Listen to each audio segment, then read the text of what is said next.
It's 4 o'clock. Good afternoon, good evening. Thank you so much for joining us for the weekly press briefing from Africa CDC. My name is Margaret, Edwin, the Director of Communications. I will be moderating this session. The weekly briefing covers health emergencies across the continent, and today we are joined by Professor Yap Boom, the Deputy Incident Manager at the IMST based in DRC. I will now hand it over to Prof to start the session. Over to you, Prof.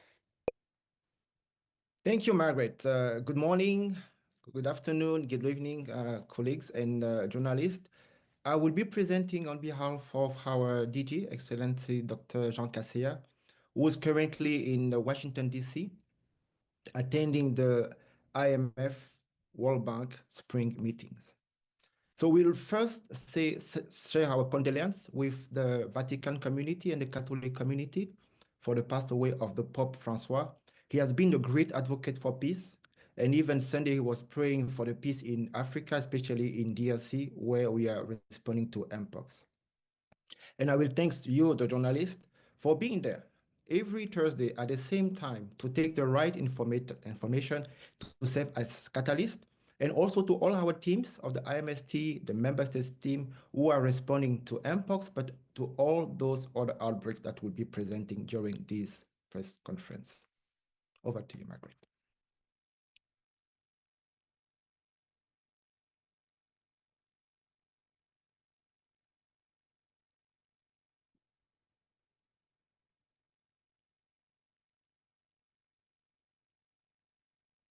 Next slide. Thank you. A few weeks ago, the DG was presenting the new African financing strategy, where we are relying on 3 pillars. The first pillar is to increase of domestic funding and financing.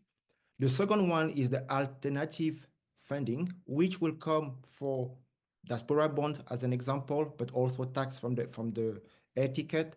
And the third one, which rely on blended financing with the private-public partnership.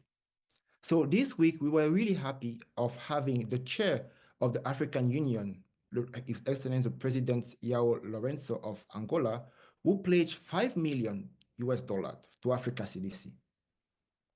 So that demonstrates the strong continental leadership and solidarity toward domestic financing of public health.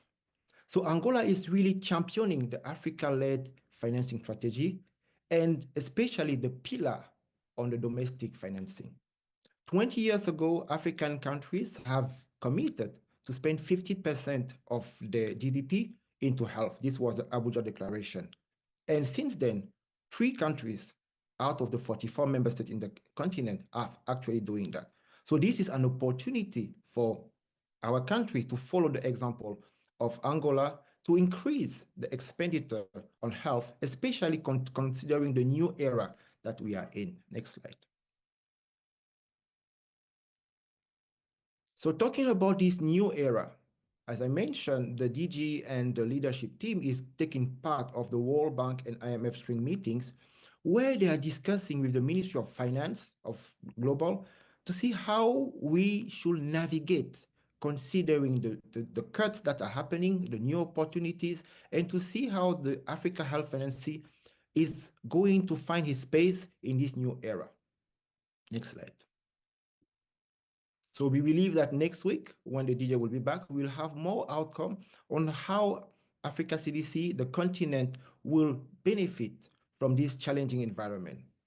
Now, let's get back to Mpox in Africa. So here we have some promising news. You can see that the number of cases notified has increased compared to last week. And this is partly due to the intensification of the response that is happening in many countries, in DRC, in Uganda, in Sierra Leone, in Burundi. And it's expected that because of the deployment of community healthcare workers and the active tracing will keep increasing the number of suspected cases. And as you see, we will hope that we'll continue to have the decrease on the number of confirmed cases. Nevertheless, this week, we have Malawi that has reported its first ever case of Mpox. We'll come back to that. So now we have 24 countries that are reporting Mpox since 2024. 17 out of them are on the active phase. But what is important to notice, if we compare 6 weeks after the facts, that was in October 2024, and the last 6 weeks, we can see a decrease in a decline in the number of suspected cases, but also the confirmed case. This is due partly to Burundi, but to some other countries. Next slide. Now, DRC has been and remained the epicenter of this outbreak. And even in DRC, when we do the same comparison, in October, we were around 2,212 suspected cases per week. Now we are around 2,000. So there is something that is happening that needs to be pushed at the level of the suspected case, but also the confirmed case. So there is a trend that we need to continue to push. And this is happening despite the low testing coverage. So you can see that we've increased the number of suspected cases, but much effort has to be done, and it's being part of the intensification so that the community of workers, the epidemiologists, and the team in the ground ensure that all the suspected cases, all the alerts are actually validated, and therefore the people are sampled. The sample must be collected, sent to the lab. Therefore, we will keep on increasing the testing coverage so that we are confident that we have the total picture of what is happening in the ground. And when we compare to the previous 6 months, as I mentioned, we can see a decline in the number of cases. So we need to keep on monitoring it very closely and ensure that the intensification confirm what we are starting to see. Next slide.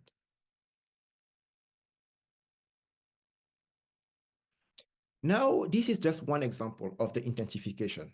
We've been talking about community healthcare workers. What does it actually mean?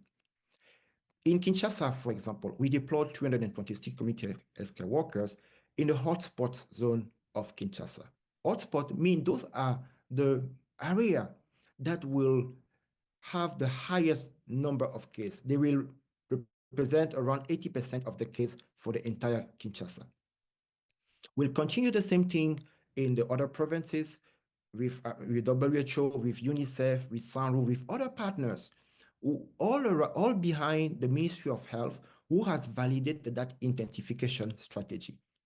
And basically, we are moving from a phase where we were doing a passive surveillance, meaning that the patient will come to the hospital, and that's where we'll take care of them.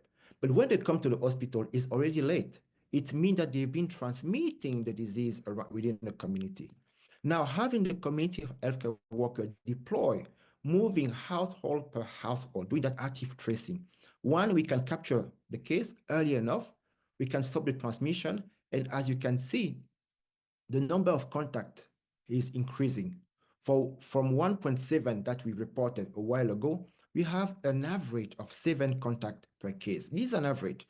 So we have some provinces where you can have 20, if not 30 contacts per case. So that is a good trend. If all our cases are coming from our contact list, then we control the outbreak. And the other advantage of having the contact is to ensure that we have a targeted approach for vaccination, which means we'll focus first on the contact and the contact, but we also focus on the higher risk population, the sex workers, the truck drivers, depending on the country, those who are the most at risk because of their condition, but also those who are the most exposed to transmit the disease, to spread the disease all around. So currently, 754,000 doses has been delivered, and the country has requested and will receive 300,000 additional doses in the coming weeks. That will allow them to carry on the vaccination. On top of that, they have a bilateral agreement with the Japanese government, who is currently in DRC, so that they can use the LC16, another vaccine validated by WHO, to reach the 3.4 million people that is part of their strategy. But this has to be done in a targeted approach, focusing on the most at-risk population, the most vulnerable, and those who are most likely to transmit the disease. This is well written in the plan of the country, but has to be implemented. So now the micro-planification that is ongoing with the support of the different partners is to see how we can go back to the Kivus. Remember, the Kivus has been exposed to the humanitarian crisis and therefore not accessible. But at the same time, it is the place that is carried the highest burden in terms of number of cases and confirmed cases. So going there to implement all the activity, including the vaccination, is really the turning point to the response in DRC and therefore in the continent. Next slide. Now, as you will see on the right side of the map, you see North Kivu, Sud Kivu. In the middle, you see Trapa, you see Sankuru. So the hotspot area for Mpox on the left and measles on the right are the same, more or less the same. So we are responding not only to Mpox, but also to measles. And there is no way you can clinically differentiate a kid with Mpox and the one with measles. So we need to integrate, which we are pushing, at the level of the detection with what we call the multiplex testing. So the idea is once you have a suspected case, you should be able to do at the same time a test that will tell you whether it is Mpox, measles, or chickenpox. Therefore, you can adapt. You can adapt the detection. You can adapt the IPC, the infection prevention and control. You can adapt the case management, the treatment, but also the vaccination. And we are glad that UNICEF has managed to send a large quantity of drugs in the North and South Kivu, which will allow the country, when ready, to implement the vaccination. So we'll be looking at a dual approach, integrated approach of vaccination. We have measles on one side, we have Mpox in another side. Remember, I mentioned that the micro-planification now is really targeting the North and South Kivu because those are the high province in terms of number of cases of Mpox. Next slide.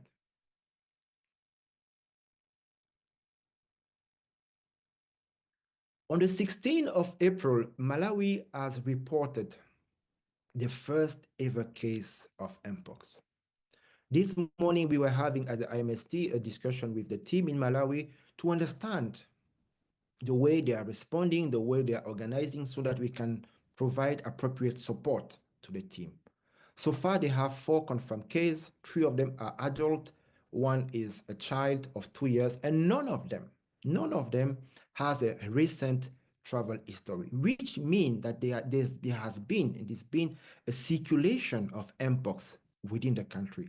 So there will be an important challenge on the surveillance to track and find the clusters where those cases are. And as I mentioned, one of the 4 patients is a children of 2 years. That highlights the need, as we've already mentioned, of countries to approve the vaccination for children between 1 and 12. Most of the countries have accepted the vaccination for 12 and beyond, but the need also, as DRC has been doing, starting from 1. And it's safe, it's pretty safe.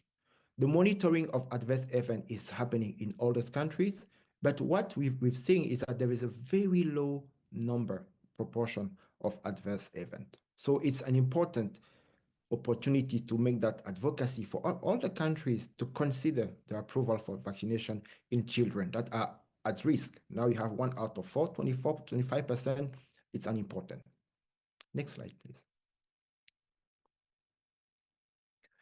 Now going to Uganda. Uganda, we are also seeing some promising trend. We can see a reduction of the confirmed case. We can also see a reduction of the confirmed case, death, sorry. And death are people who have comorbidity. Most of them, half of them actually, are people living with HIV. So that has led the country to really emphasize in the integration response with the people working on HIV, also because the most at risk and the most exposed are the sex workers. And some of them are also living with HIVs. So having that joint, that integration, that integrated response is critical to ensure that we detect early enough and ensure that the people living with HIV and having Mpox have adequate treatment, adequate care, and also the one that should be prioritized in terms of vaccination to make sure that they are protected and therefore reduce the case fatality rate, at the same time limit the spread of the disease. So Uganda is also the country that has received 100,000 doses of vaccine. And so far, as we'll see later, they have absorbed around 61% of those vaccine, which is going to contribute to the decrease of the case that we are seeing. Next slide, please. Now in Kenya, we are also monitoring Kenya. Kenya is a country close to Uganda. And there is a lot of transit with the truck driver. And we know that the truck driver are also, while traveling, transmitting, carrying the Mpox. So discussing also today, during our meeting with the team in Kenya, they've also highlighted the challenge that they have in terms of surveillance, in terms of identifying the contact around the case, because the sexual network is quite difficult to monitor, but also some challenge that they have in terms of laboratory, in terms of isolation. So the different partner will support the country to see how to increase and implement the response. The good news is that they received the vaccine recently, and we are working with Gavi so that they can allocate the required operational funds so that Kenya also can be able to scale up the vaccination targeted to the most exposed and to case around the contact. Next slide. Burundi. Burundi is definitely the best example in terms of the response to Mpox so far. We can continue seeing the decrease in the number of suspected cases. Same thing for the number of confirmed cases. Number of deaths, we have no death last week. A testing coverage of 94%, positivity 47%. So it's really a good example of how they've managed to deploy, to intensify the response with the community of care workers. So ensuring the community is really at the center of the response, but also with the deployment of the laboratory. So this has been the intensification. And as you can see, if we go back again, 6 weeks after the declaration of the facts in October, we were reporting 200 cases per week. Now we are at 30 confirmed cases per week. So that is a significant decrease and a very good example. That was happening because of the intensification of the response. Next slide. So now the country is moving from intensification to the legacy. The legacy means that Burundi will be a different country after than before the Mpox outbreak. Last week, and early this week, they were finalizing and validating the National Decentralization Plan for Mpox diagnostic. What it means is that they have a clear algorithm of how Mpox diagnostic is implemented at different levels. At the lowest level, in the district where you have the point of care, including expert, that will tell whether the suspected case has Mpox or not Mpox. Now, knowing that with a positivity rate of 40%, which means 4 suspects out of 10 are positive for Mpox, the remaining 6 also need to be considered. Therefore, those negative will go to the highest level where they will have the qPCR, and then they will be able to do the multiplex and find out, is it chickenpox, is it measles, is it something else? And at the capital level, they will have the sequencing. So the country has a plan on clearly defining the role and the responsibility of all the actors involved in the diagnostic. So this is really aligned with the legacy of the Mpox Continental Response Plan 2.0. So this is a very good example, and we really commend the Burundi for that. Next slide. Now, in terms of vaccination at the continental level, we still have 10 countries that have received the vaccine, 7 countries currently vaccinating. The last one to start was Liberia. South Africa is planning to start in the coming weeks. 600 people have been vaccinated so far. In DRC, 23,000 doses has been received in the 18th of April, but there are 300,000 doses that are planned to be received in the coming weeks out of the 500,000 of those that has been allocated to the country. And as mentioned, they have a bilateral agreement with the government of Japan for the allocation of 3 million doses of vaccine, and the training is being prepared as we speak.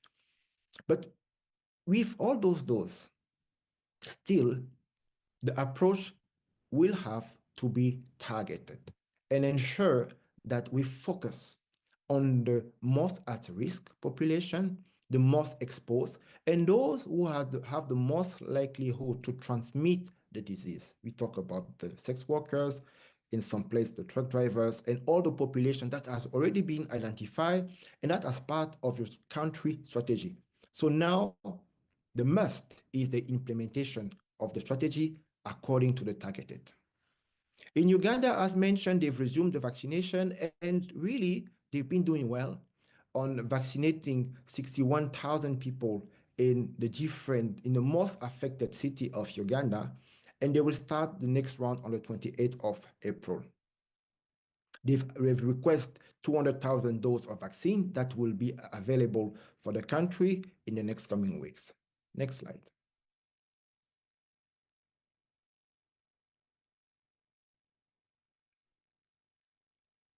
The Diagnostic Advisory Committee of Africa, CDC, is working on the game changer, which is the rapid diagnostics test. So this is a small cassette, which in 15 minutes can provide you the result whether a suspected case has Mpox or not. And this can be used at the lowest level of the community without the need for power, without the need, with a little training, and the community of workers can be the actors. So we've been a long way.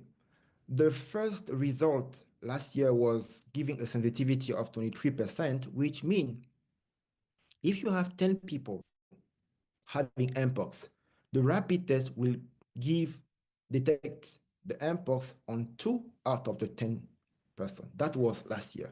So now the manufacturer have improved, and they send back the new product, Conti Pharma, Revital, so that they can be assessed again and to see what is the new performance so that they can be procured, deployed in different countries, and be a change maker in the response. Because then the result will happen in 15 minutes, which means all the IPC, all the case management will be done within a day. While now, we still have some sample that will last 30 days, if not more, from the time they are collected to the result to come back to the patient. And within 30 days, it's almost not necessary because the patient, if he's in the community, he has spread the disease or he has not been taken care of. So we expect to have the result by the second week of May. We'll provide it to you and definitely find a way to implement in the country if the results are what we are expecting. Next slide, please. From Mpox, we move to cholera. And for cholera, we have 2 different situations. We have the cholera in Sudan, where we can see a decrease, tiny decrease of the number of cases, the number of deaths, though we still have quite a number of them. 93% of the deaths are happening in the health facility, which is important to highlight as we move to the next slide, where we see the situation in Angola. Next slide, please. In Angola, we still have a slight decrease in the number of cases, but they remain still high despite all the effort of vaccination, active tracing, and so on. And as you see, we have 67% of the deaths that are happening in the hospital, which means the 33% are still happening in the community. So there is still a delay between the detection, the care, and the management of patients in the community. And this situation really raised the attention and the need for a more coordinated response between the different organizations, Africa CDC, WHO, as we are doing for Mpox. And this is a conversation that is ongoing to see how we can just all of us move in a coordinated approach in Angola to ensure that we see the same result that we are seeing in Sudan. Next slide.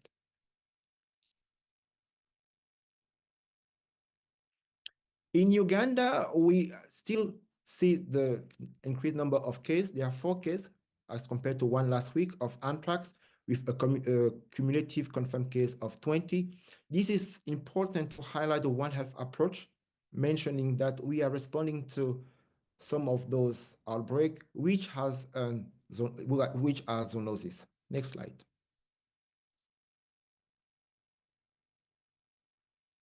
Still in Uganda, we are really counting the days. In 2 days, on the 26th of April in Bali, if all goes well, and we really keep our finger crossed, the country will declare the end of the Ebola. And we really need to commend Uganda. Just to remember, we had 14 cases, 12 confirmed and 2 probable, with a recovery rate of 83%. Knowing that Ebola is the disease with the highest case fatality rate amongst the different outbreak and epidemic that we are handling, usually we are around 60–70% of mortality rate. Here, the country have managed, with the support of all their partners, to have very high recovery rate. They've managed to have a great surveillance with the high number of contacts, 634, which is definitely more than the 20 contacts per case. But they went even further with what we call the mortality surveillance.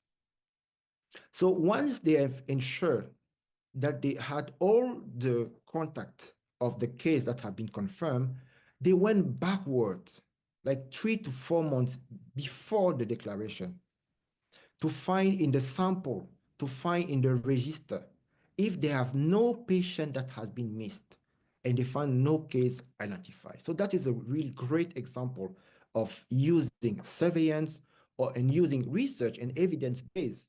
The treatment, the vaccination research have been taking place during the outbreak, and that will be an added value to the next outbreak, because we know that there will be other outbreaks, because we are working there. It's an environment and ecosystem where the human and some of the reservoir are living quite close together. So we really commend the country for this great response. Next slide.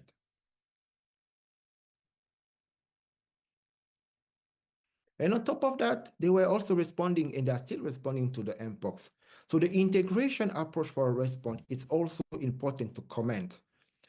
On the side of the capacity building, relying on the community, we will not stop remembering that the community is key.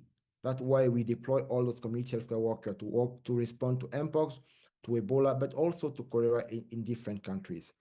So with that approach, they've managed to respond to the 2. So we've seen the Ebola declaration in 2 days, and we are also seeing some promising results on the side of Mpox. So we hope that we'll keep on pushing, supporting the country. There is a mission that will go there next week by the IMST to continue to accelerate the effort of the country to provide some assistance, some resources, so that we can also go toward the end of this outbreak. Next slide. In summary, the continent, Africa, continues to face many outbreaks.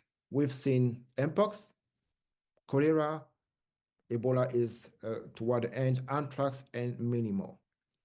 Malawi has reported 4 new cases, which means we have now 17 countries out of 24 that have an active transmission of the disease.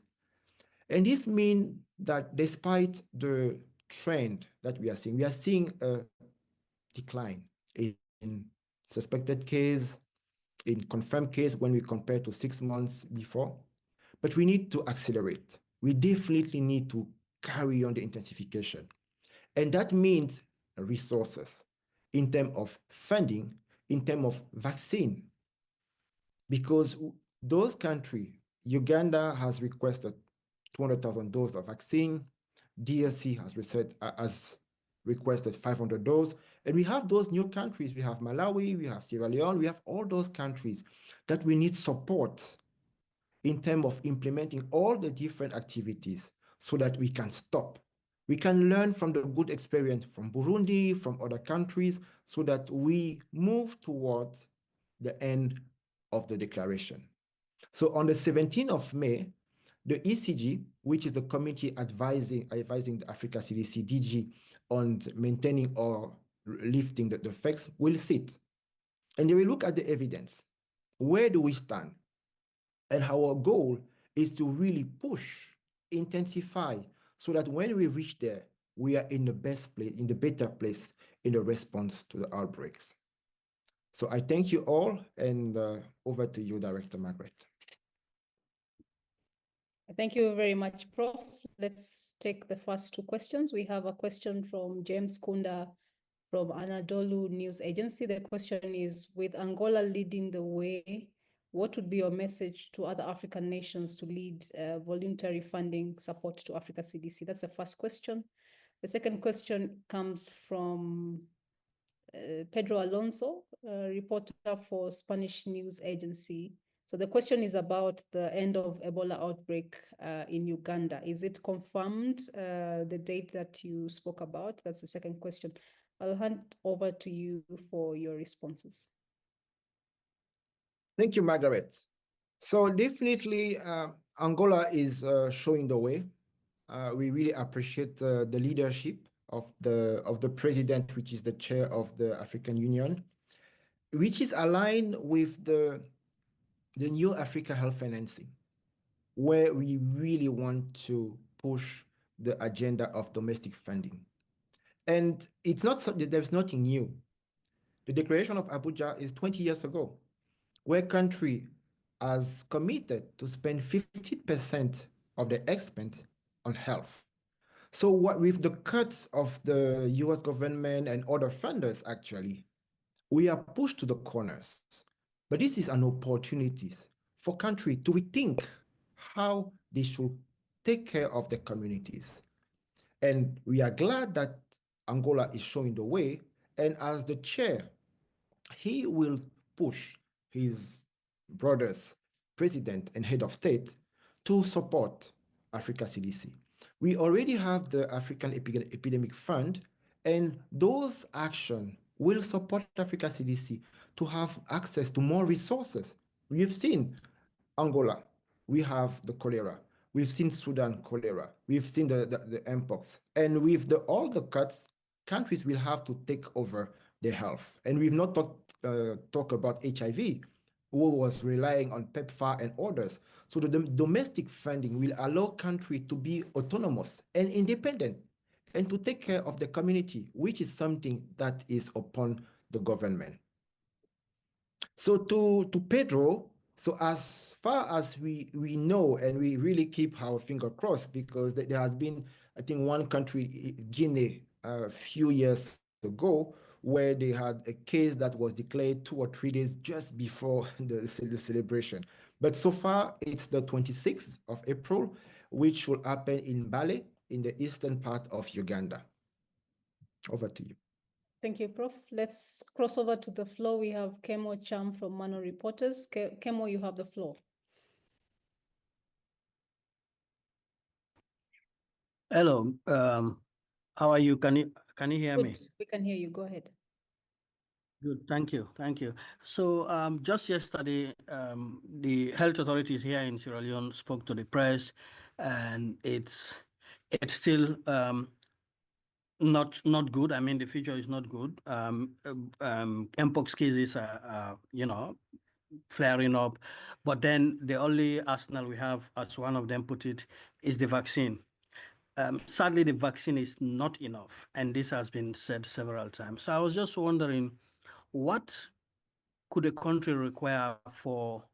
I know the Africa CDC is asking for vaccines. What could a country require for it to reconsider to increase its vaccine supply? We have already got an allocation, but we haven't got all. We got some. We're expecting the rest. But is there any chance for a country like Sierra Leone to have more? Because we really do need more. Thank you. Thank you, Kemo. Let's take the next one before Prof comes in. We have a question here on domestic financing. And the question is, what concrete strategies can governments adopt to sustainably increase domestic health financing in the face of declining donor support, especially for emergencies? Over to you, Prof. Thank you. So to Kemo, this is a very good question. So it's important to highlight that we recommend vaccination, but vaccine is not a silver bullet. We've shown the example of Burundi, who have managed their response without the vaccine, but this is a specific case.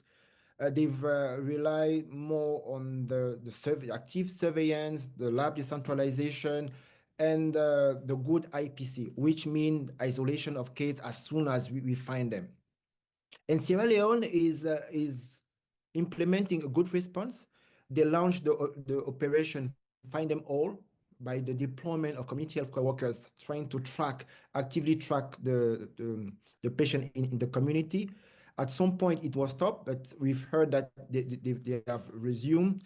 We have a team that will be there next week to support, encourage, and provide some resource to the team in Sierra Leone. So we believe that all those activities will help the country to use all the different pillars. Vaccination is one out of 10 pillars of the response to Mpox or to other outbreaks. Now, on the side of the allocation, definitely the allocation will rely on how the outbreak will continue. But it's important to know that the number of those available at the global level is quite limited. That's why we really encourage a targeted approach. So we've seen, for example, I think around 700 people have been vaccinated in Sierra Leone, but it is critical to vaccinate the right population, which are the most at risk, the contact and the contact, also to vaccinate the sex workers, all the people who you find are positive within the epidemiology. So that's the kind of support that is being brought to the country so that they use the resource that we have. Now we are in an era where we need to do more with less. So this is the support that the IMST will provide to the country next week. So the second question was about the domestic health financing. So there is no one-fit-all approach. Each country will find the best way, the most efficient way of finding the resource. Some will rely on social bonds, some will reduce the expense in other sectors. A country can decide to take some money from the defense and to invest more in health. And some countries were actually spending less amount of money in health simply because they were receiving support. So now that the support is no longer there, the equation is different. They will therefore have to address and change their strategy. Over. Thank you very much. Let's take the next question. It comes from Dorcas Wangira from BBC. The question is, on April 16, the Intergovernmental Negotiating Body finalized a proposal for the WHO pandemic agreement.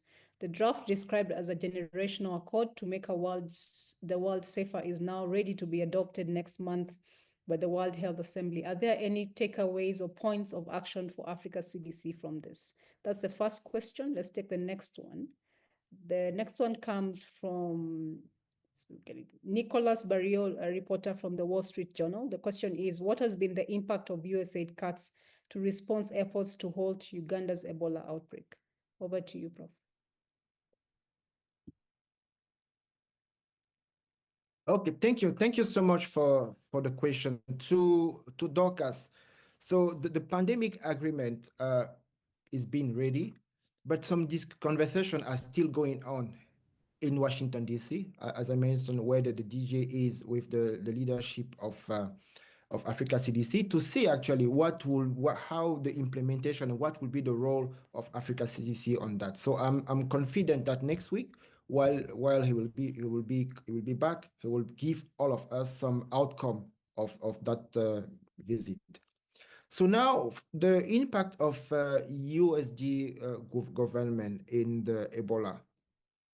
So Uganda is a country that has been well supported by the US government, especially on all activity from the sample collection to the sample transportation. So they are having what we call a centralized approach, where the sample are collected within the community and go to the, let me call it, the beautiful lab that they have in Kampala. So now the cuts were really affecting how the sample were moving from the community to the lab. However, the country has managed to mobilize domestic resources